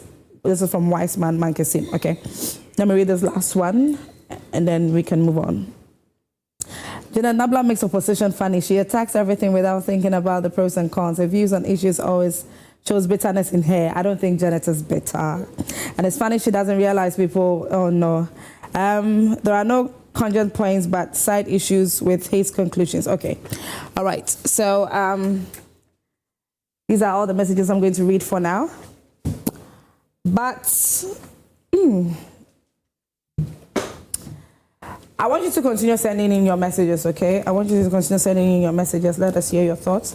Let's get into our next topic for discussion. And it seems that the Ghana cedi against the dollar has made a slight change. But then before that, the newspaper, I did say earlier that the newspaper has reported one of the topics for discussion this morning, and that is in relation to the legal education reform bill into law, which is ending Ghana School of Law's 66-year monopoly. So we are just going to brush on it a little bit. And for those of you that do not have a proper understanding into it, we're going to speak to a lawyer who is joining us via Zoom so that we can get into it. He can properly explain to us what this is, and then we'll briefly, my guests will just share their thoughts with us, and then we'll get into the conversation of the slight change in the Ghana cedi against the dollar as well. And so, hi, good morning. Hi, good morning, and thanks for having me. Oh, thank you. So I'm speaking with Christian Mom Hesse. Yes. Okay, good morning. Good morning, sir, and I hope you're doing well. I'm wonderful. Good morning to your viewers. All right. And I believe that this great news about, the ending of Ghana School of Law 66-year monopoly, its ending excites you. Can you give us some more understanding into this? All right. The point is, once you are in this world, you need to embrace what we call pluralism or reform. You must be pragmatic. Okay. And you need to respond to change. And so I believe in reforms. Now, let's have a little dip into time. Upon the establishment of the Ghana School of Law by Dr. Kwame Nkrumah, at the time, University of Ghana was the only faculty, under the university, that produced law students from the faculty. Yes. And directly, without any form of examination or anything. Christian, you are listening, please.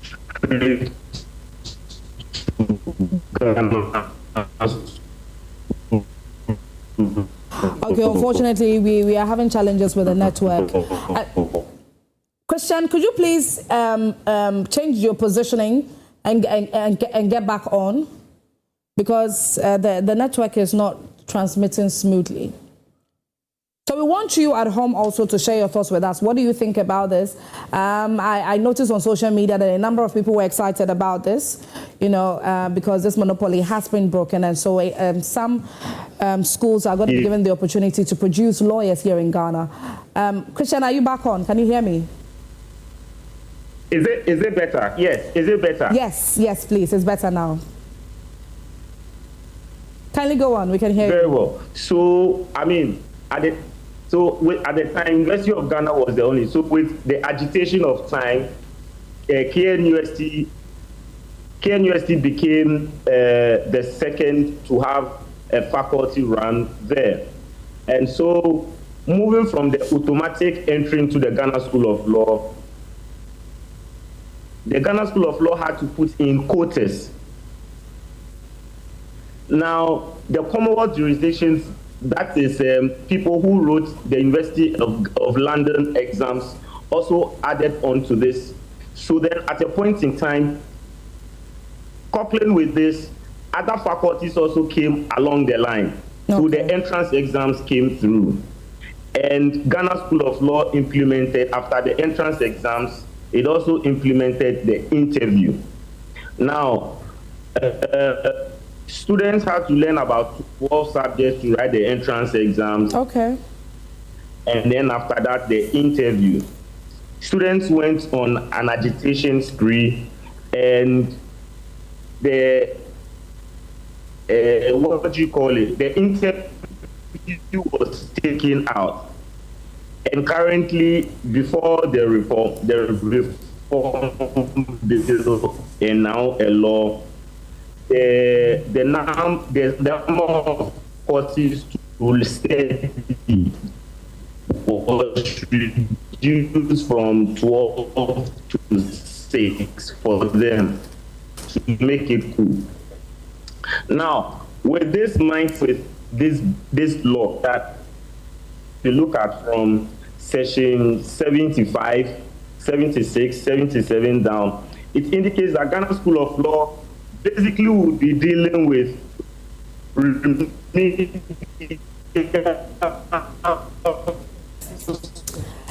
Okay. I think that I'll have to relieve Christian off for now, so that we can have better internet transitioning and have him on again to explain to us what we are looking at now. For those of you that are law students, for those of you that are lawyers, for those of you that are hoping to go to law school one day, I don't know what your thoughts are on this, but I would love to hear your voices. I would love to read your opinions on this particular matter via social media platforms on Facebook, Joy Prime TV, and our WhatsApp number 055-157-5757. But for the past 66 years, Ghana School of Law has, had the sole authority in producing lawyers here in Ghana, and that has been broken. And so is this exciting to hear? Are you happy about it? Or are we looking at some unforeseen challenges or some level of challenges that we may not necessarily, see now, but maybe one day we're going to, face these challenges. But I want you to share your thoughts with us. And I hope that my guests have something they would love to share. Okay, so we are going to take him via phone. Christian, can you hear me? Yes, I can hear you clearly. Okay, great. Beautiful. All right, so the line was really breaking bad. And so you were giving us a bit of history. Yes, please. Yeah, so kindly continue.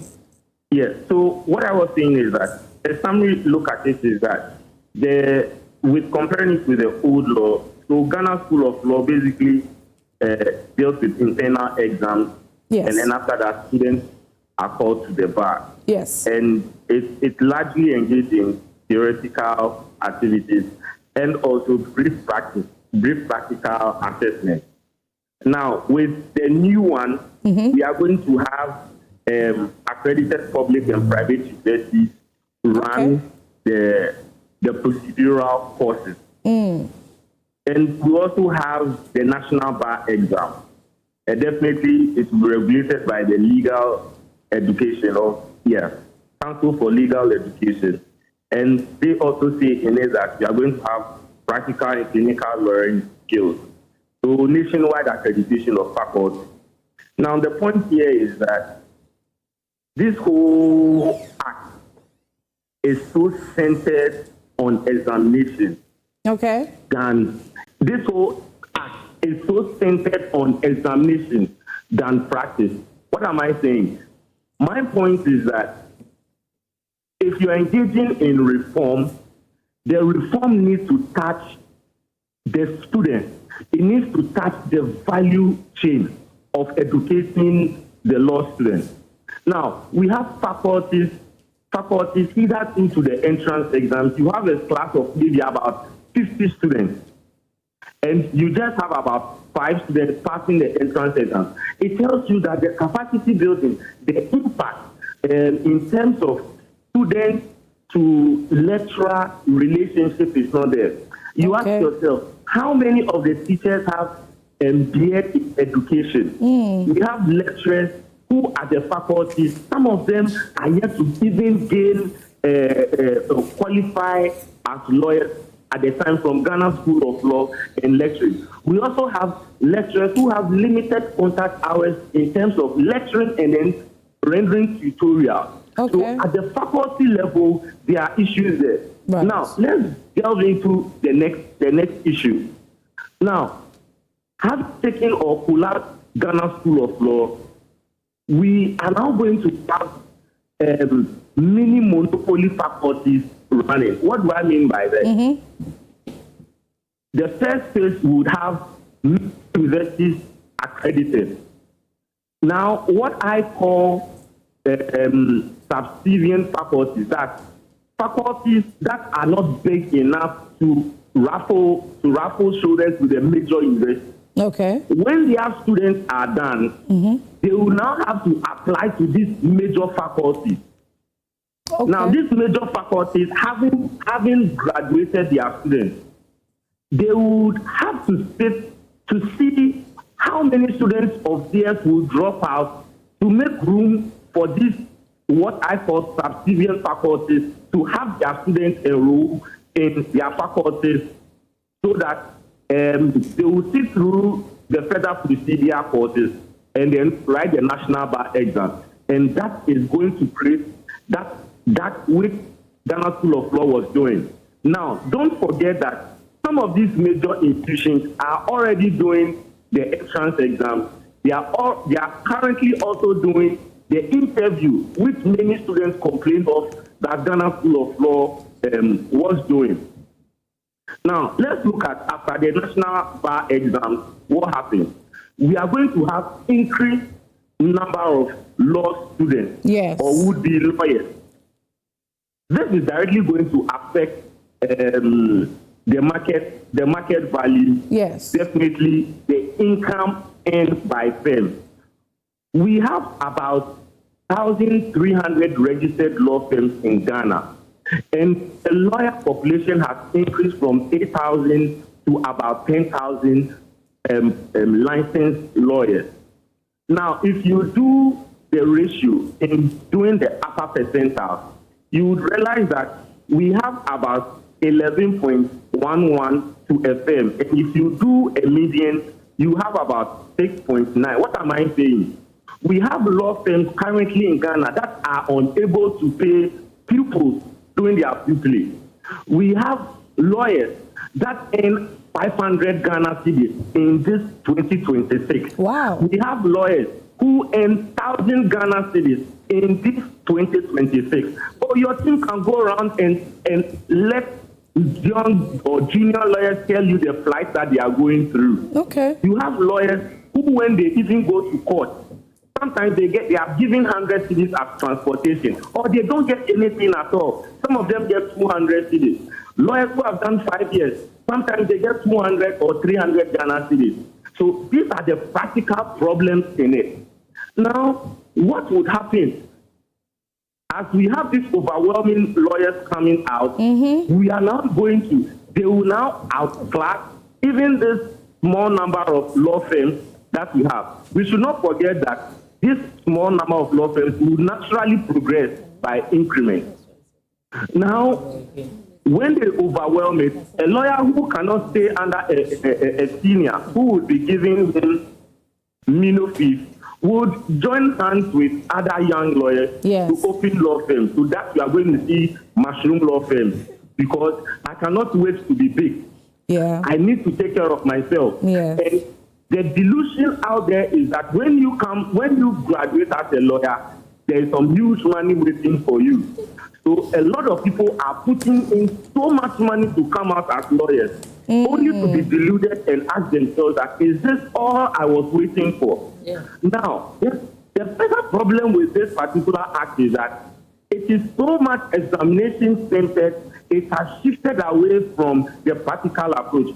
Let's look at what is happening in other jurisdictions. I thought that with this reform that we are all embracing, we will engage or would have expeditions to other countries so that we will imbibe what they are doing.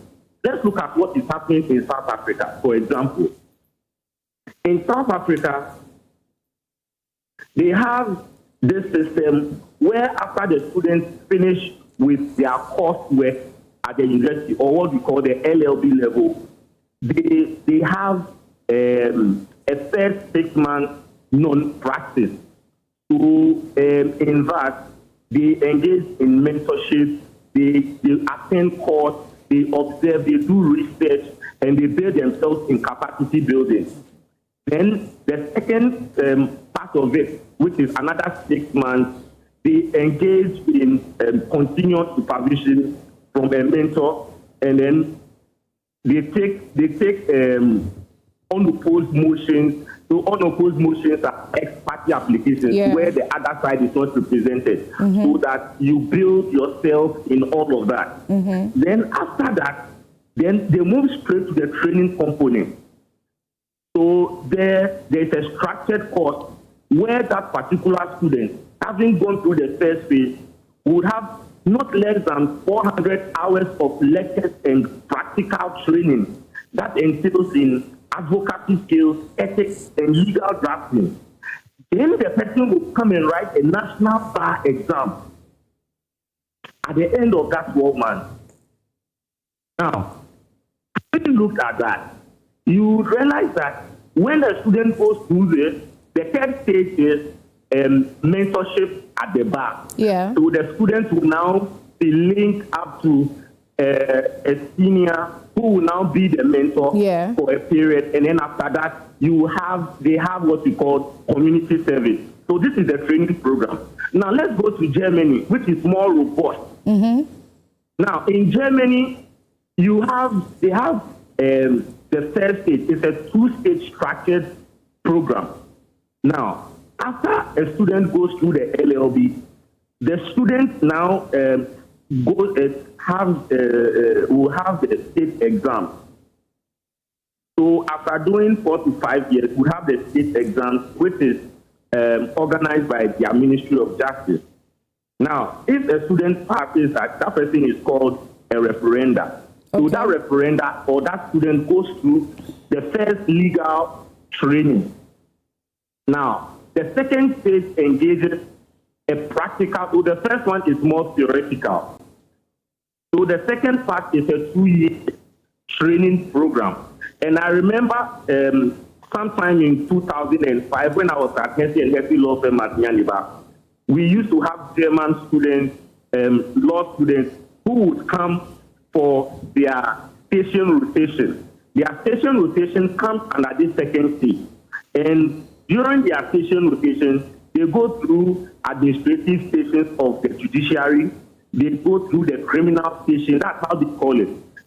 And they also go through private legal firms. It can be in Germany or it can be anywhere outside Germany, so any jurisdiction. And they connect with that particular law firm, and that law firm will give detailed and comprehensive review. But I remember at Hesse and Hesse, that program was there. Now, after this particular thing, then they write the second exam. The second exam focuses on practice alone.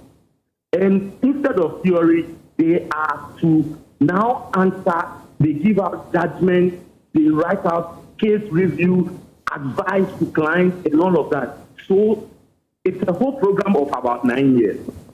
Right. It is not exam-centered. Before I can even go to Kenya and on, but we don't have time. So all I'm saying is that, yes, we welcome reform, but is it going to be at the expense of the students? And I would be grateful that your reporters would engage some junior lawyers and also some law students for them to tell you the experience they have had reading law in faculties without necessarily mentioning the names of the faculties. Yeah. You realize that the students now is all to learn and go and pass the exam, and then that's it. That is all. And that is not going to help Ghana. That's not going to help Ghana. And I tell you that in no lot of a time we'll come back to amend this law. How can you say Ghana School of Law should only be reduced to a remedial? It is in the act.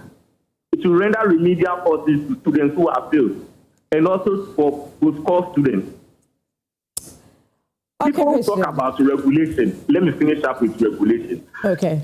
Hitherto in the old system, we had the faculty streaming up into law school, and then the General Legal Council would regulate and come up with all policies and all of that. And even at that stage, regulation was a problem. And now that we are going to engage in wide accreditation, how would regulation be?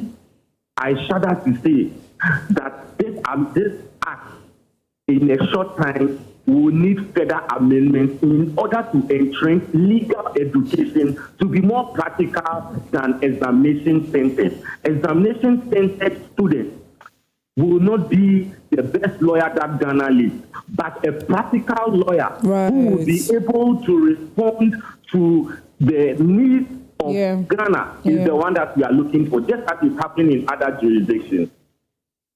Okay, Christian. All right. Thank you very much. We hope to have you again so we can properly, discuss all of this and get, some more understanding. But thank you so far for what you've shared with us. All right. So that was Christian Malmhesse, and he's a lawyer, and he shared his bits on Ghana School of Law ending. Their 66-year monopoly being ended. And he's highlighted a number of challenges that this could pose, and he's saying that he knows that one way or the other government is going to come back to amending this. And I'm looking straight into the eyes of Betty whilst I'm saying this, because I don't know what my guest can say or will say about this so far. Hearing the explanations that Christian has given, I just want you to brush on it a bit for me, that we can brush on the whole CD dollar thing briefly, and then we can go. Betty. I really don't have much to say on that. I am not a legal person, but there's one thing I do know, that the world is not static. The world is moving. And to think that for 66 years, the Ghana Law School has had the same way of doing things. It's just proper and right that some reforms are made so that it fits into the current system of, things, the world moving. Again, if I remember clearly, in the year 2023, there were a number of students, a number of civil society organizations who actually demonstrated and trooped into the Parliament House to present a petition then to the Speaker of Parliament. And in his absence, I remember very well that it was the Majority Leader, Honorable Che Mensabosu, who received the petition on behalf of the Speaker of Parliament, clearly stating the unhappiness of majority of students who had applied to the Ghana Law School and didn't have the opportunity after sitting for the entrance exams.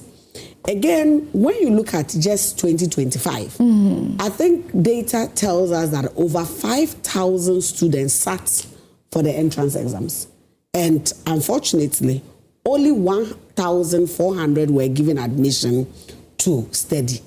And so clearly you realize that some people have dreams, people have passions, and they feel that, look, this is the way I want to go. But because of a certain system that has been in place for over 66 years, they haven't been given the opportunity to, you know, follow their dreams. And so with this reform, I just think that, look, there was a call. It didn't just happen overnight. There was a call by a particular group of people. And after so many years of consultation, governments and the system felt that it was the right time, the right place to do the necessary reforms, just so they can open up for other, you know, qualified institutions to also have the opportunity of training students in our legal systems. I think that is a win-win for all of us, especially for our young people who have the dream of practicing law some days. I think that is a good thing for all of us. Okay. Janet, I'm very sad. My son chose LLB. He's in SHS and he chose LLB.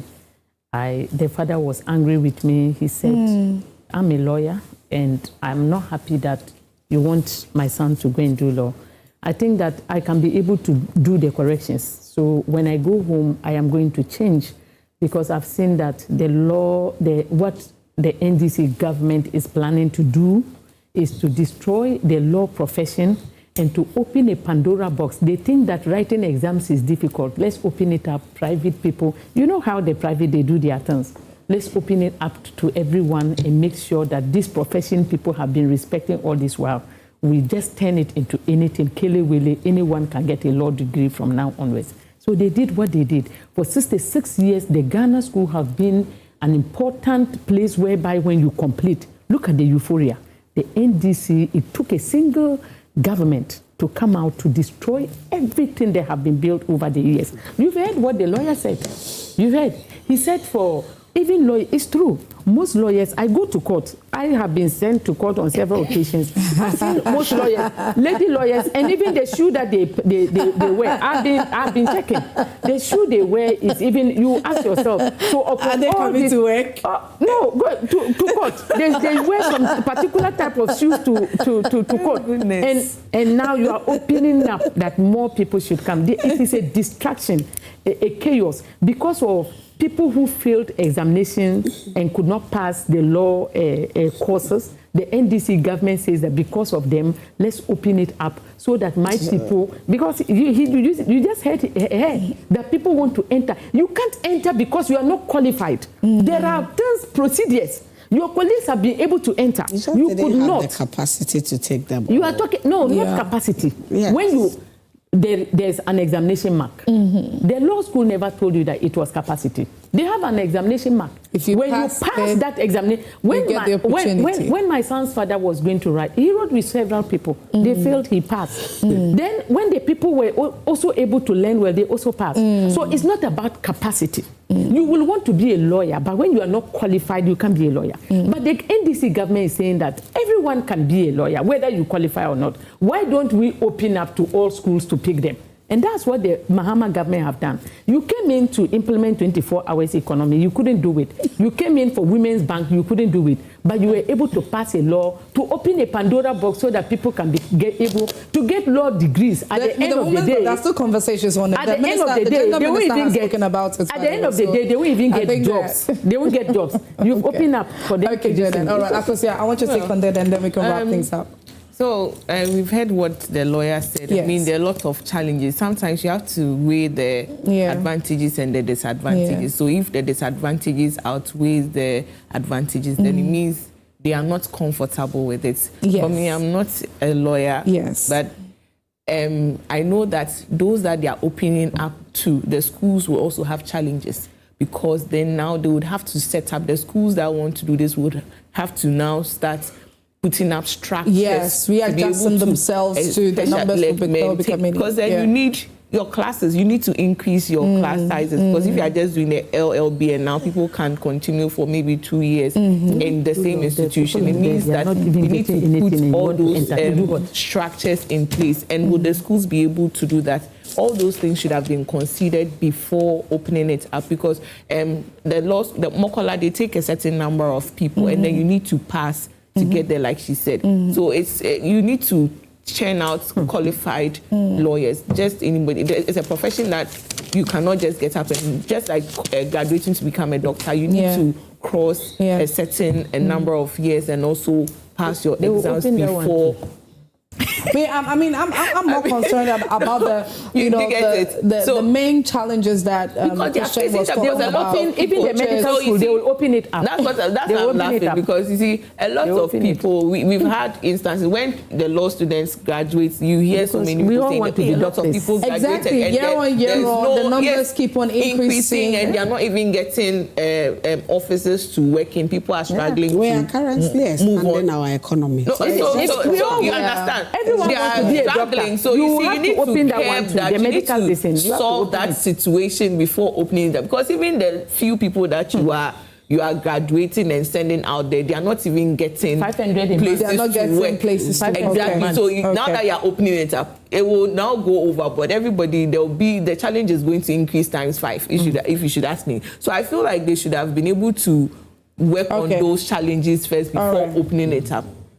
That is what I think, because now there'll be more challenges. The schools will also be faced with another challenge. And like Christian said, realistically speaking, there are a number of people who believe that if you are to go to law school, you become a lawyer. Right. You know, it's a well-respected profession. Right. But then they go through it, they come out, and then they realize they face the reality of things. Right. But I don't think they're going through law school and then expanding your knowledge on certain things when it comes to not necessarily to work in a firm, but then just to enhance your. But who would put your? That's if. So let's say that's your if education, you are a post like you are a post. That's different. But let's say there are young people genuinely who want to pursue that career. Yes, and then they would want to make money out of it. So we cannot say the few people who want to just gain the knowledge and. They are even having challenges with going practical because practical about certain things, and that was what Christian was highlighting. Exactly. But anyway, so this is a really broad conversation, and we hope to find some more time to get into it. But I want to say thank you to all of you who sent in your messages on Facebook and on our WhatsApp number as well. And to a beautiful woman, thank you so much for your time this morning. And so this morning, I had Asana Nabla, who is a flag bearer for her own party, hoping to become Ghana's first female president. PNP. Thank you so much, Janet. I also had Grace Akosia Mwabing, who came in the stead of NPP, but she's also the spokesperson, NPP Gender and Social Protection Committee. And then Betty Crosby Mensah, technical advisor, Minister of Sports and Recreation. Thank you so much, Betty. Thank you for having us. All right.